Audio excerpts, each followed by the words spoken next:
Conférence du Père Marc Lambré au sujet du mystère trinitaire, le jeudi 22 mai 1997 à l'université de Cartier. De noche, eremos de noche, solo Dios basta, de Sainte Thérèse d'Avila. Traduit en français, même si traduire c'est un peu trahir, eh bien, ça se dit de nuit nous irons, ou nous marcherons de nuit, seul Dieu suffit, ou seulement Dieu suffit. C'est le parcours que je vous invite à faire maintenant. Une sortie dans la nuit, dans le silence de la nuit, pour y trouver celui que nous cherchons et qui seul peut nous combler. Avez-vous vu Hale Bopp? Avez-vous regardé la dernière comète du siècle? Il fallait, au dire des spécialistes, sortir de la ville, aller à la campagne, chercher un noir suffisant pour bien voir Hale Bopp. Il faut aller chercher la nuit pour voir. Et pour la voir, il fallait la distinguer dans un ciel où souvent elle n'était pas l'objet le plus lumineux. Surtout si, comme moi, on se rendait jusqu'au bout de la rue Molitor. C'est un très bon endroit pour la voir, à condition de la chercher au-delà du réverbère à l'aveuglance insignifiante. Mais alors pourquoi aller voir Hale Bopp? Vous l'êtes-vous demandé? Donc Hale Bopp, Hale-BO2P. Et pourquoi cette joie incroyable de la voir pour la première fois? Et comment étions-nous si heureux de la retrouver tous les soirs suivants dans le ciel clair? Eh bien, la Sainte Trinité aussi, il faut, pour la trouver, aller à la nuit et au silence, puis entreprendre une attentive distinction. Et, si nous le faisons, c'est pour entrer dans la joie, comme dit le Seigneur dans l'Écriture. Joie vient du latin gaudia, du verbe gaudere, qui donne aussi jouissance, un mot qui, au grand siècle, signifiait la plénitude d'une possession heureuse et bienfaisante. Il s'agit d'entrer dans la joie du Seigneur, dans la jouissance de la Trinité. Mon propos fait écho à celui de sœur Évangéline, à son Barth, le Barth qu'elle nous a présenté en 3 temps. D'abord, le silence de la théologie protestante avant Barth, dans les 2 siècles qui le précèdent, ensuite ce Dieu qui se révèle et se cache dans le cours de l'histoire, enfin ce Dieu qui est le nôtre, qui nous ouvre une spiritualité et une éthique. Et encore le dernier mot de Barth, ce mot qui est un nom, le nom clé, Jésus-Christ, car lui est en personne la clé que nous cherchons. Connaissez-vous l'histoire du fou et du réverbère? Une nuit, un fou cherche apparemment quelque chose sous un réverbère. Un passant lui demande de quoi il est en quête. De la clé que j'ai perdue, répond-il. Et puis au bout d'une longue recherche infructueuse, le passant s'étonne. Mais vous êtes sûr de l'avoir perdue ici? Sûrement pas, répond l'autre. Je l'ai perdue là-bas, devant la porte. Mais c'est ici qu'il y a de la lumière. Ainsi, nous cherchons Dieu sous notre lampadaire, à une lumière qui est la nôtre, et qui n'est pas là où il est. Il nous faut aller à notre nuit pour trouver sa lumière. Il faut faire le silence de nos paroles pour entendre son nom ineffable. Donc le premier pas, c'est aller au silence, aller à la nuit. Ne dit-on pas que le dogme trinitaire, le mystère de la Trinité, est lourd, obscur et compliqué, voire inutile et incertain? Ne le disait-on pas? Ne pense-t-on pas que ce thème est obscur et opaque, tout juste bon à occuper quelques intellectuels inutiles? Eh bien, on devrait commencer par se taire et suspendre pour un temps sa pensée. Le silence, première vertu, force initiale sans laquelle on ne dit rien de bon. L'insensé dit ce qu'il pense, le sage pense ce qu'il dit. Et ce qu'on ne peut dire de go, il vaut mieux d'abord le taire. Le silence avant et le silence après, voilà ce qui qualifie une parole. Ces 2 silences sont comme les ailes qui la portent avec puissance et majesté. Ce sont ces ailes de silence qui donnent l'envergure à la parole. Et la parole juste habite le silence comme sa demeure propre. C'est le mystère même de la Vierge Marie. C'est le mystère de la vie consacrée. La Vierge garde la parole dans le silence et l'amour d'un ventre maternel. Ainsi est théologien celui qui écoute jusqu'à ce qu'il comprenne. Barthes le dit bien d'ailleurs. La méthode théologique, c'est la sympathie, c'est-à-dire d'abord l'accueil d'une longue écoute.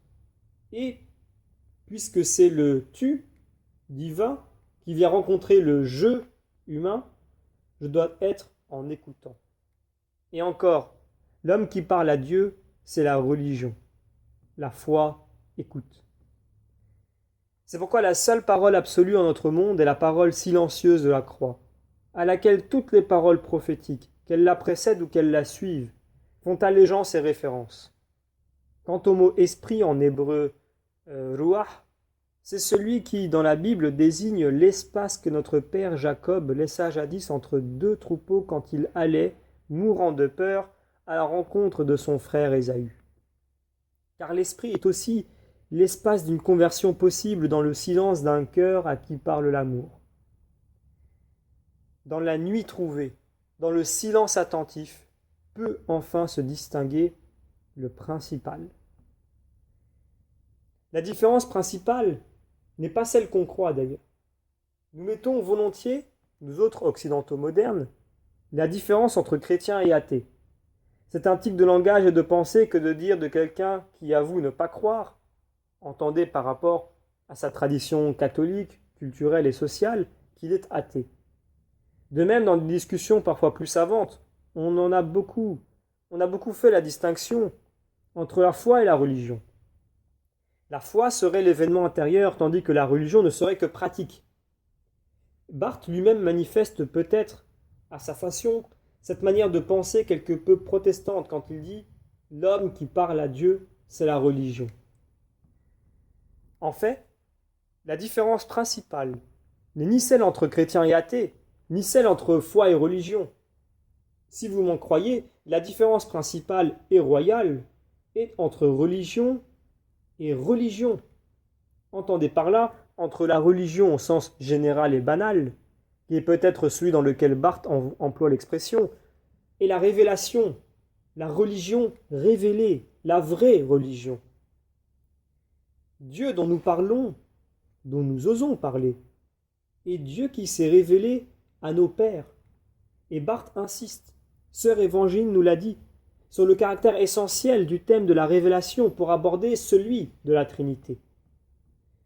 Le Dieu trinitaire, c'est le Dieu qui se révèle. Pourtant, Barthes dit aussi que si parfois Dieu se révèle, parfois il se cache. Ce serait sa liberté à lui, son insondable liberté de Dieu.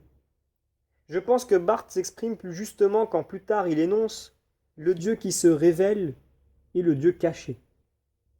Un passage célèbre de la Bible, prié comme cantique dans la liturgie des heures, la prière de l'Église, nous instruit à ce sujet.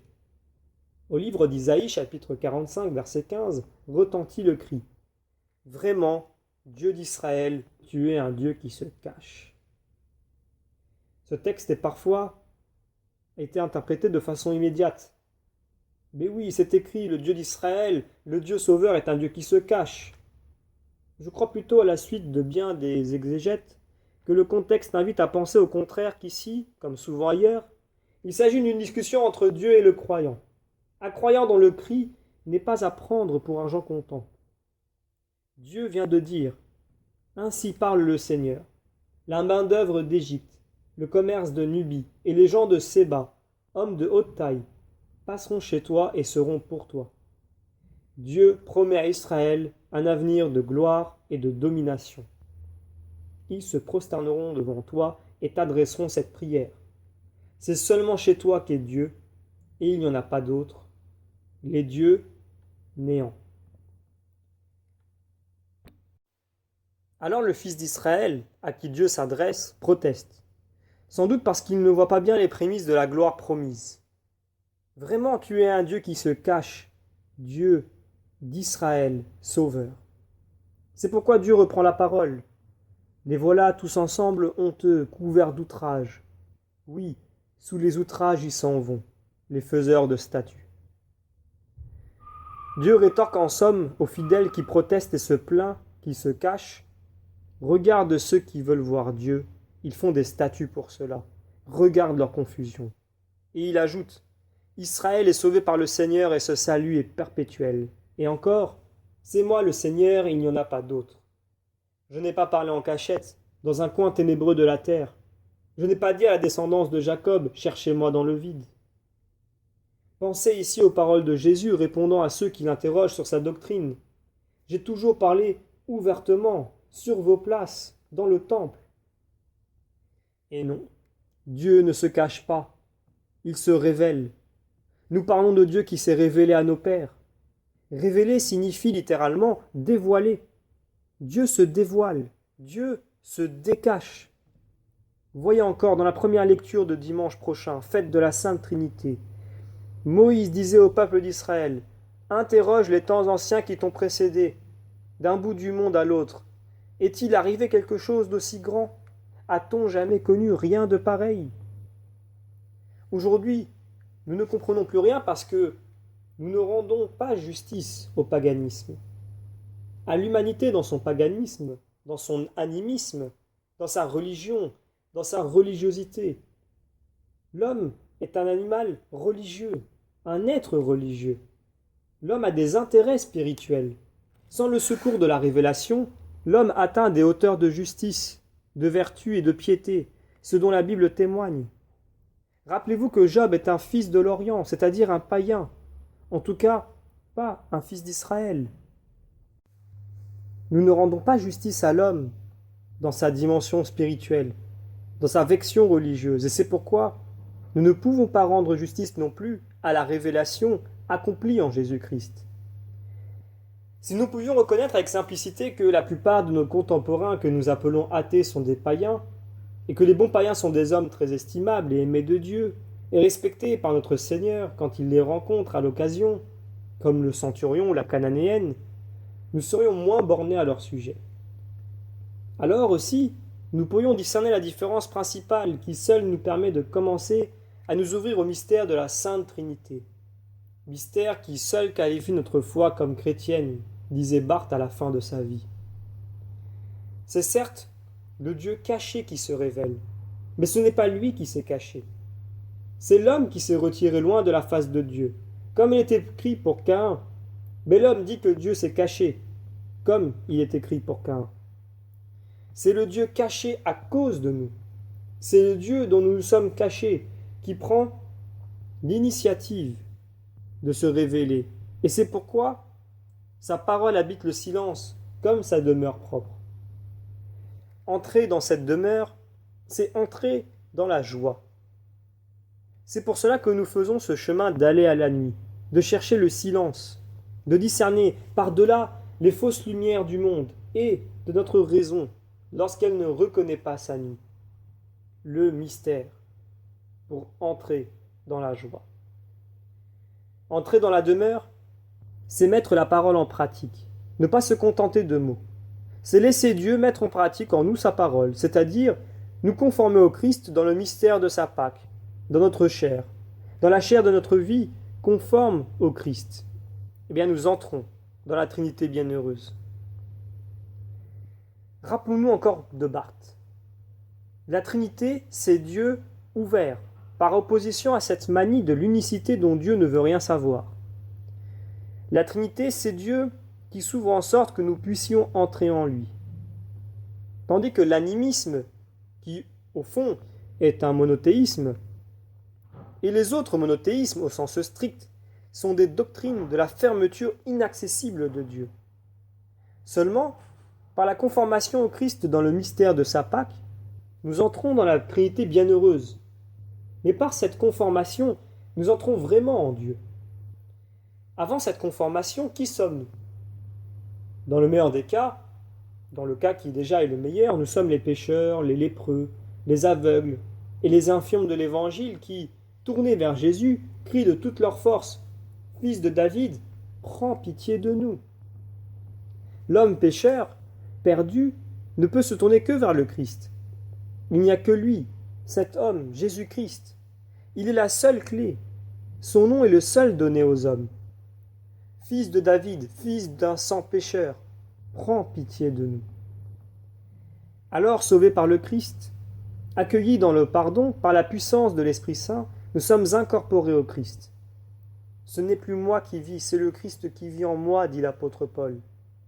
Et alors nous sommes le Fils. Alors nous prions comme lui, parce que nous prions en lui. Et comment prie-t-il? La grande prière de Jésus et la prière sacerdotale de Jean chapitre 17. C'est pour nous, pour ses disciples qu'il prie. Qu'ils soient un comme nous sommes un. Faisons le test crucial de notre prière. Est-ce que nous prions comme des perdus, comme des sauvés, ou pas du tout? Bienheureux sommes-nous si nous prions comme des sauvés. Mais sinon, malheureux sommes-nous si nous ne prions pas comme des perdus. Celui qui prie comme un sauvé, c'est le Christ qui prie en lui. C'est pourquoi il va jusqu'à cette prière réduite au silence qui est la croix, priant comme le Fils prie. Le sauvé est lui-même sacrifice agréé à la gloire de Dieu. Alors il vit comme le Fils vit, il est divinisé. Et la vie de l'homme, c'est de voir Dieu. Voilà sa béatitude. Car le don de Dieu, c'est Dieu, comme nous le dit Barthes. Posséder Dieu est tout ce qu'on peut désirer, bien plus même qu'on ne saurait désirer, sauf quand c'est Dieu qui en nous le désire. Ces trois moments que j'ai distingués, pour la commodité de l'exposé, aller à la nuit, discerner la différence signifiante et entrer dans la joie, ces trois moments ont leur unité en Dieu. Dieu est leur unité parce que Dieu est chacun de ces trois moments. D'abord, en effet, la Trinité est mystère, donc obscurité. Obscurité pour l'homme perdu, obscurité à force d'une lumière à laquelle nous sommes nés aveugles. C'est pourquoi il nous faut affronter l'épreuve initiatique. Il n'y a pas d'autre chemin que la vie, la voie étroite et escarpée. L'épreuve initiatique de notre nuit et de ce qui nous semble le silence de Dieu. Et ce chemin qu'il nous faut parcourir est déjà Dieu lui-même. Ensuite, la Trinité est révélation. Dieu est celui qui se donne à connaître. Il est la vérité de la vraie religion qui nous est donnée à connaître. Ce savoir absolu, le seul dans lequel il nous faut être consacré, sanctifié, est Dieu lui-même. Enfin, la Trinité est ce qui se donne, celui qui se donne, ce que donne celui qui donne la vie, le Dieu vivant qui fait vivre. C'est pourquoi il est écrit « Je suis le chemin, la vérité et la vie ». Ainsi parle Jésus-Christ, car il est ce qu'est Dieu, lui qui est un avec le Père dans la communion de l'Esprit Saint. Curieux évangile, enfin, que celui qui nous est donné pour ce dimanche de la Sainte Trinité, sorte de parallèle en Matthieu au récit lucanien de l'Ascension. Au temps de la Pâque, les 11 disciples s'en allèrent en Galilée, à la montagne où Jésus leur avait ordonné de se rendre. Les exégètes de toutes les générations, fussent-ils archéologues et arpenteurs de toutes les élévations de la terre d'Israël, ont été bien en peine d'identifier la montagne en question.